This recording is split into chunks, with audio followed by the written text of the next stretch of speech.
Calling certain individuals a racist over boxing is a waste of time. It's not that big a deal. Calling you coon over the same thing, waste of time. And I like to bring receipts to what I'm saying. I'm known to do that. That's why a lot of people, when I offer them a challenge to debate their points, especially about race in boxing, they refuse to take it up. You see, they might have receipts for the last 10 years or so covering boxing.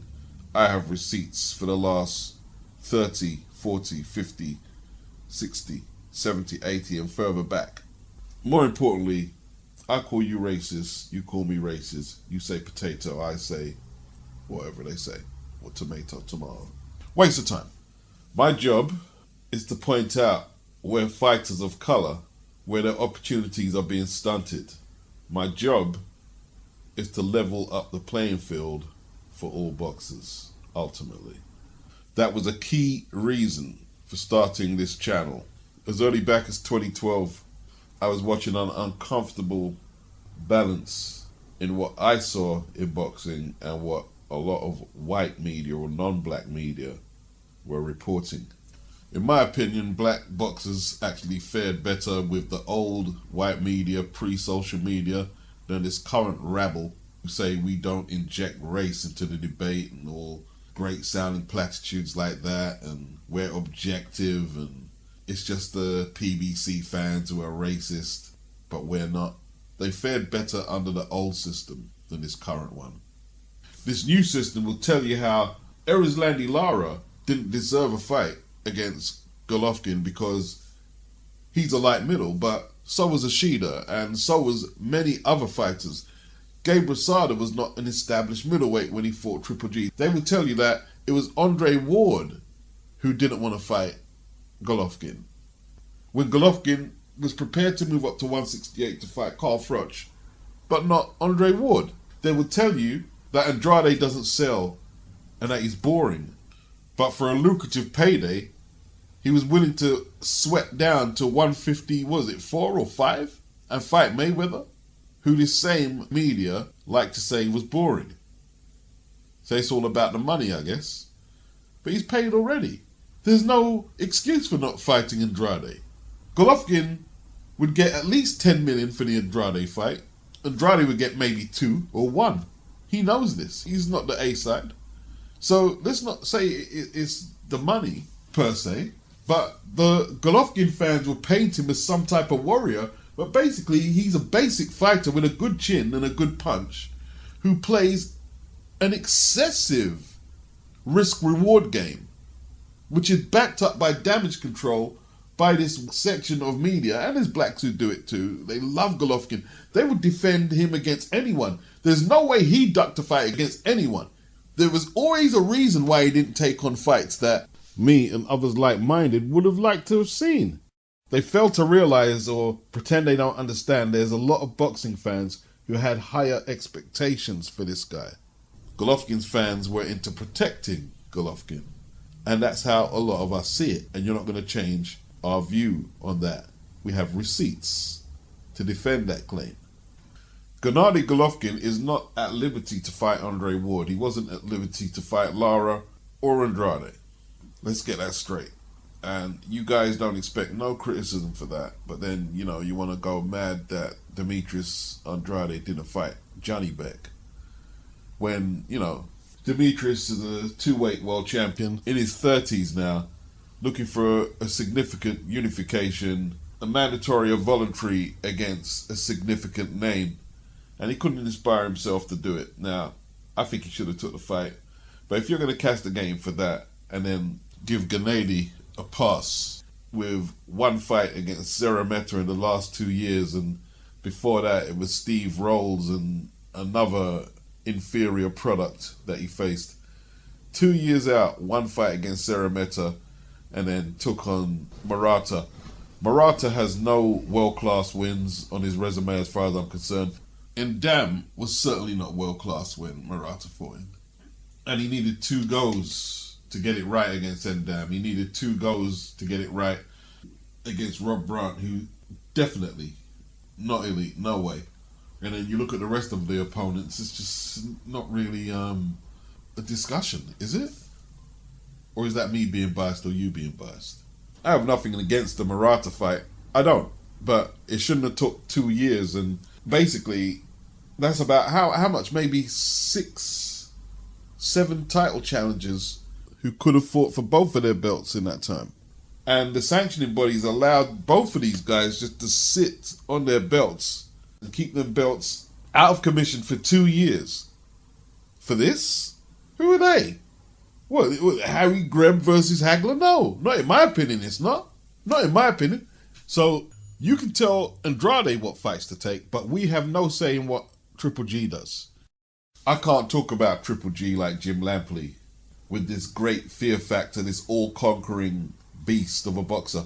I can't talk about him like that because it would be fraudulent if I did. Not because he's Asian or Eastern European, because it's fraudulent.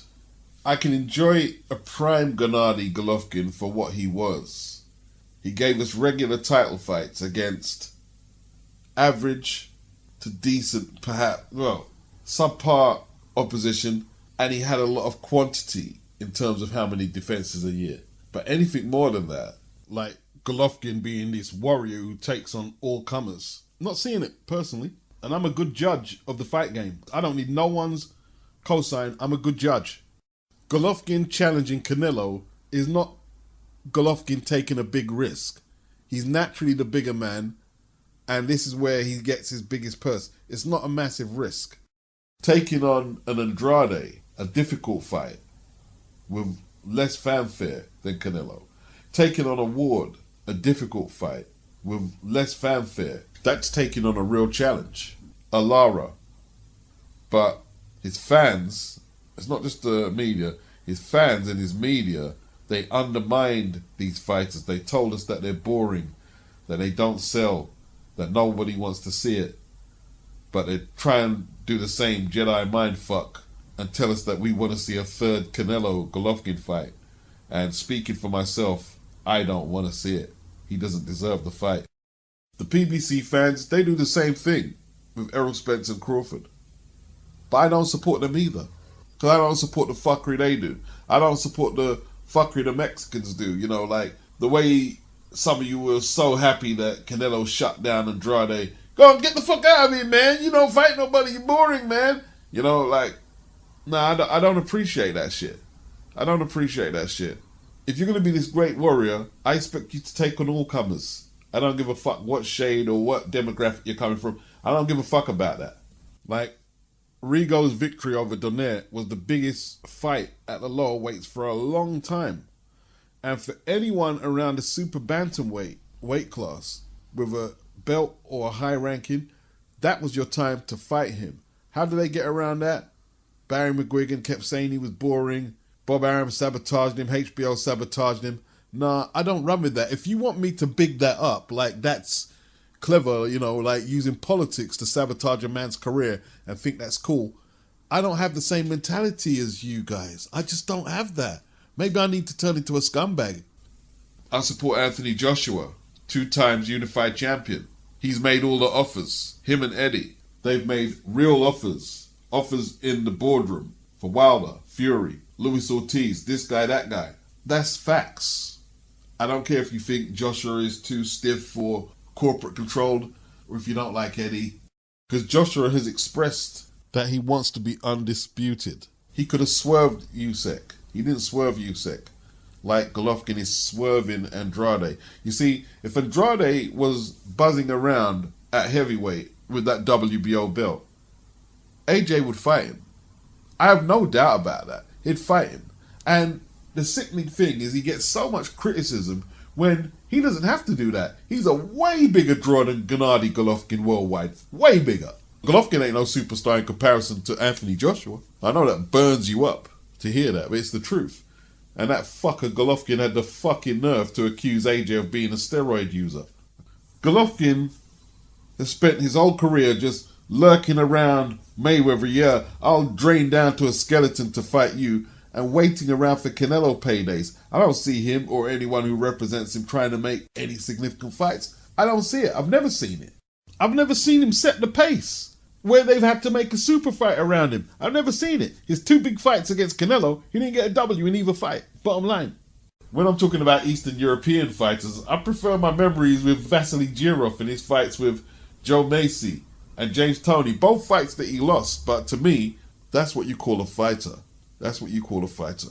Alexander Povetkin, prefer his career. Yeah, it took him ages to get in the ring and try and tie up the belts with Klitschko. It took him ages, but once he got in his stride, I prefer his career. The problem with a lot of this media and these channels is you can't wait to put Tyson Fury's name in the same bracket as Muhammad Ali. Now, the PBC did the same thing, yeah? The PBC fan base, they did the same thing. You can't wait to do shit like that because you're desperate. You're desperate. You want to tell people that Golovkin is just as relevant to the middleweight division as the other great middleweights. That's desperation on your behalf. Nothing more, nothing less. It's pure desperation. You know, what did Joe Frazier say to Marvin Hagler? You've got 3 strikes against you. You're good, you're a southpaw, and you're black. In other words, you have to do twice the amount of legwork as a white fighter would ever have to do. Some of you are just way too cocky and a little too comfortable with the likes of Frank Warren and Bob Arum and Lou DiBella giving fighters 20% splits and then telling everybody on your shit that. I just see Golovkin as this overhyped package. That's what I see him as. Oh, he's made how many defenses? And they're counting the baby belts that he won. And then some of these guys will be talking about the PBC. Oh yeah, all these fighters with baby belts and baby belts. When Golovkin had a baby belt, who did he beat for the belt again? Was it Milton Nunes? Who the fuck was he? But let's leave Golovkin. Let's stay on the politics, but leave Golovkin now. Ryan Garcia says, no more call-outs. I'm going to let my people handle it. And this is supposed to be the new mature Ryan Garcia. Well, look, Ryan, it's not really about maturity. You can wear suits and say platitudes to make you sound mature. We want to see you get in there and take the significant fights. It is what it was, yeah. Roberto Duran was a fucking arsehole outside the ring, but he fought everybody. Same with Mike Tyson, and same with many fighters. They're arseholes, but they're legends of the ring. So pretending or this attempt at maturity means nothing, yeah? You can call people out, but it's got to be a real call out. You call the person out after you spoke to your promoter, letting you know that they're making real attempts to put this fight together. Then you call people out. And Devin Haney was on the same network as Ryan. Ryan was the mandatory for his belt. There was no need for a call out. And Ryan fucked the fight up, just like he fucked up the Jojo Diaz fight in similar circumstances. And if you're going to try and rebuttal that by saying, well, he couldn't fight Devin, he had his issues. Listen, he was supposed to fight Devin. He pulled out of his mandated world title fight to fight Jojo. And when Ryan pulled out of that fight with his issues, Jojo actually fought Devin. They both neglected their opportunities to fight Devin for the title so they could have this all-Mexican showdown for no belt. So don't go there. The fight was there before Ryan disclosed he had these issues. So let me understand this. Ryan's been on the Mike Tyson Hot Boxing podcast. So has Tank, so has Jamal Charlo. And Mike Tyson has tried to encourage all these fighters to call out fighters and make the fights. He said when he wanted Michael Spinks, he said, if you don't get Michael Spinks in there, I'm not going to fight anyone else. I'm not going to fight. That's what Mike said. And the Muhammad Ali Act, if used, prevents a promoter stopping 2 fighters who want to fight each other to do exactly that. I don't think it's so much maturity from Ryan. I think Eric Gomez and Oscar have told him, don't call nobody out because you're just going to build expectation from the fans. And when you can't deliver because of network and promotional politics, then you look bad. I don't think it's no maturity from Ryan. It's basically Golden Boy PR to tell us that they're not going to make these crossover fights unless it's all in their favour. They're not even going to try. So I don't see that as positive news for boxing one bit. We go from Mike Tyson telling you how to do it to this. Listening to the Floyd Mayweather interview. It was a good interview, in part. Probably didn't realise what could be deemed as contradictions coming from his mouth. Like, okay, he said he's never fought for a vacant belt. What I don't get about people who got this problem with fighters fighting for vacant belts, if a new belt comes into commission, it's a vacant belt. All belts start vacant. And it's not always convenient for a champion to defend his belt. Belts are given up and you fight for a vacant belt. That's not the issue. Because what he was talking about was there's too many belts in boxing today. And he always fights champions. He's complained about this a few times. But when he was at 154, wasn't that when the WBA had the baby belt to his higher tier belt? He'd be at 147 taking how many fights on the trot and then occasionally popping in to 154 to take a fight with the WBC and WBA strap. They could have stripped him, but you know they're bitch made, so they're not going to do that. They allowed him to hang on to 2 straps and then make some lower tier belts beneath him so they can have regular title fights at 154 while he's raking in millions fighting at 147. So while I'm not going to say he's to blame for that, it's their fault for not stripping him. He has been an integral part of the development of baby belts. But he probably doesn't understand that or would care to understand that. He could have just fought Erislandy Lara and cleaned up that situation, but that never happened, did it? When's Tank fighting next? Is it this weekend or next weekend? What kind of belt is he defending? It's a baby belt. It's a total contradiction, Floyd. In fact, he had a choice of giving up one of his 2 baby belts at 140 and 135, and he gave up the one at 140. A few weeks back, we were talking about the great Frank Warren takeover, record purse bid in the United Kingdom. Tyson Fury, Dillian Whyte fight secured, apparently 94,000 tickets sold. And now, with just a couple of weeks to go, when the fight should be being promoted, it's not being promoted at all, you know. Obviously, Dillian's fell back when they shafted him on his split, and apparently have given 4 tickets. And Frank now is in this position where he tried to explain how credible the card was, the undercard was to Simon Jordan, and that got shut down. And now he's having to explain that the $41 million bid has basically wiped them out. And if any of you think that Frank Warren actually shelled out $41 million for this bid, well, you're a bit of a soft lad, as they say up in Liverpool. You're a soft lad. Now, you can blame Dillian all you like, which just further proves how stupid you really are. Dillian is a boxer. He's not obligated to promote a fight more than what he has to. They didn't want to give him more of the split, so he's not doing any more to promote this fight than what he has to. The onus is on Frank Warren to promote the fight. But what's Frank Warren spent the last few weeks telling us? I'm angry at Dillian because he's not promoting the fight. What do you think we're paying him all the money for? You're paying him because you won the purse bid and you have to pay the challenger. Now, if Frank had any brain in his head, he would have said, look, private conversation with Dillian, right? All right, Dillian, I did mock you after the Povetkin fight, but, you know, let's try and make a go of this. I'm going to give you more than 30 to 35% of the split. But with that 35% of the split, I expect you to put Alan Babich on the card as well to fill it up a little more. Will you turn up at the press conferences? Will you make a go of trying to promote the fight? What about if you win? Is there any chance we could have a discussion about your options? Here's more than 6 or 4 tickets allocated to you for the fight. You see, an event of this magnitude needs great man management. Do you think Eddie Hearn was trying to treat Vladimir Klitschko like that when they done the 90,000 at Wembley? Is that how Eddie Hearn was treating Vlad? No. He let Vlad take full participation in promoting the fight.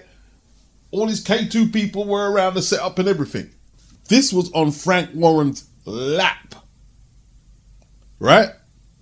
Let's look at it logically, because some of you can't do that. Because I hate Eddie and Joshua. I can't do logic beats. Right? Let's do the logic, right? Dillian Whyte was pivotal in a British title fight, not a world title fight. Let's get this right? in a British title fight against Anthony Joshua, which done 500,000 pay-per-view buys. A few thousand less than what Tyson Fury did against Vladimir Klitschko for 3 world title belts.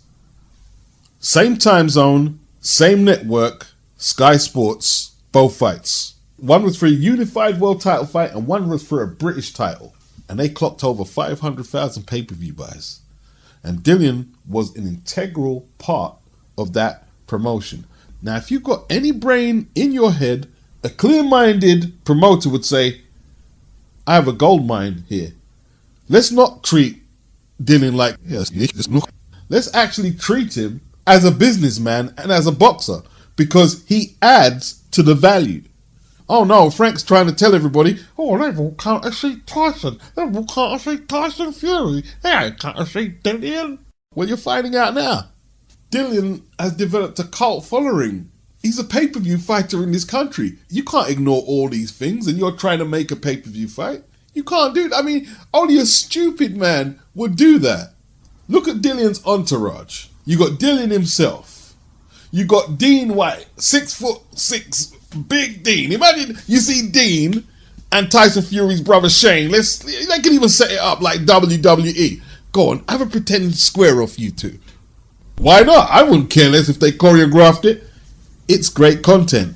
How long does that trend for? What if you had made the Babbage-Tommy Fury fight? Or just put Babbage on the card?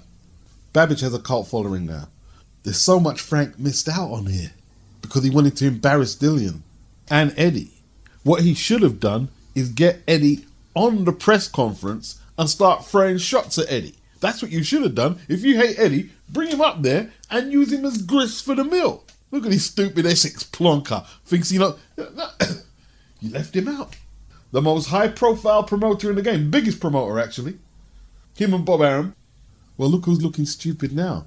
2 weeks before the fight, and he's answering questions about some duff pay-per-view card. He should be in his element and pomp right now. He should be on top of his game, explaining what a great event this is. But he can't do that. And anyone, I saw some optimists, and I don't know, probably Matchroom, anti-Matchroom, whatever, this is going to do more than Joshua and Klitschko. Really?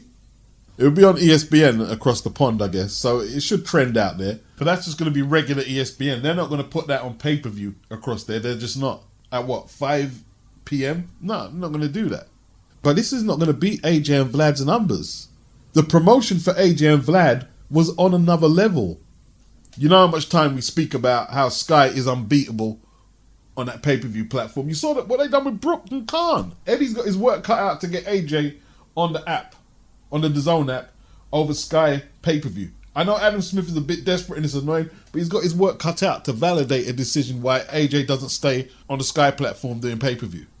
It's not going to beat this on BT. And with Frank, management of the undercard and treatment of Dillian, he's fucked it up. Now, when the numbers come in and I'm proven right, you're probably going to hate me even worse rather than say, yo, you know something, Beats is normally on the money on these things, but it is what it is, isn't it?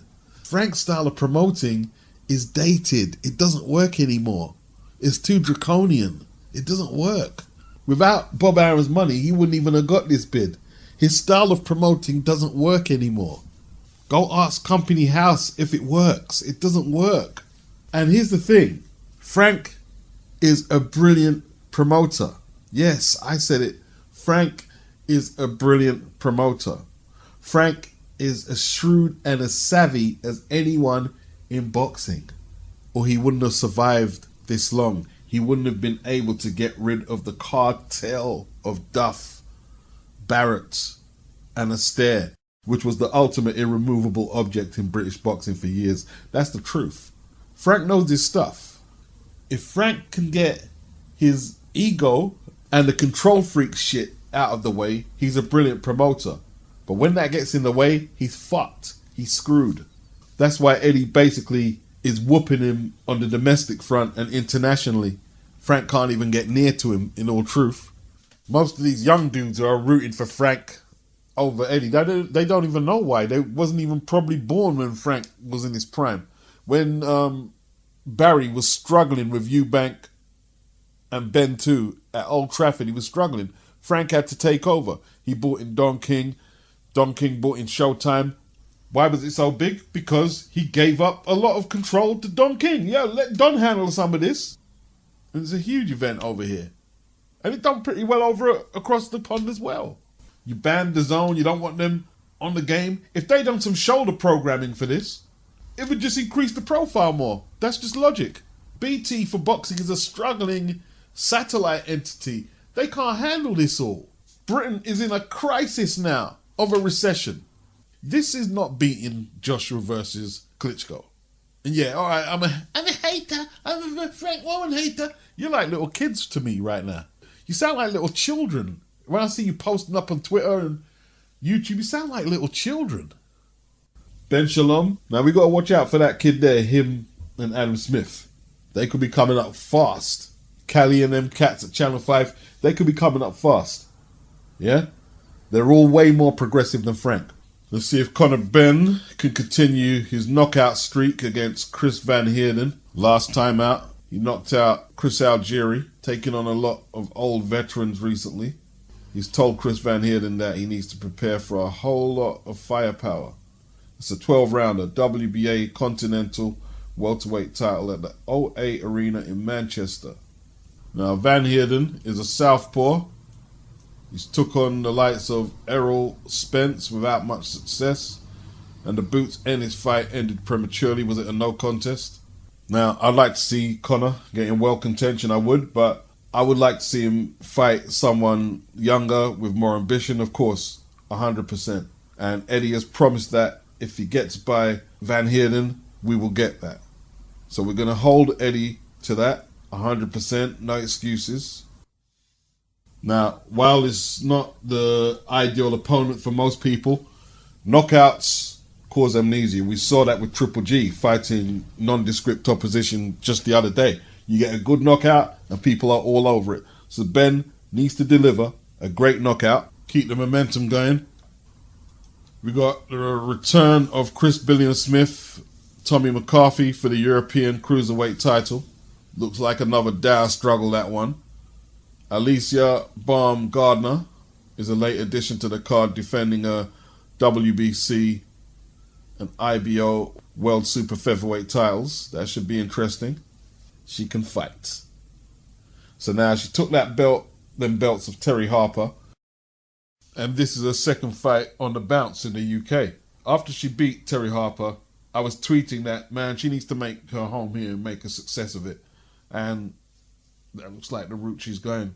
Why not? If America ain't making it pop, get your passport, get your money, get your legacy. This is what she said the other day at Matchroom Boxing.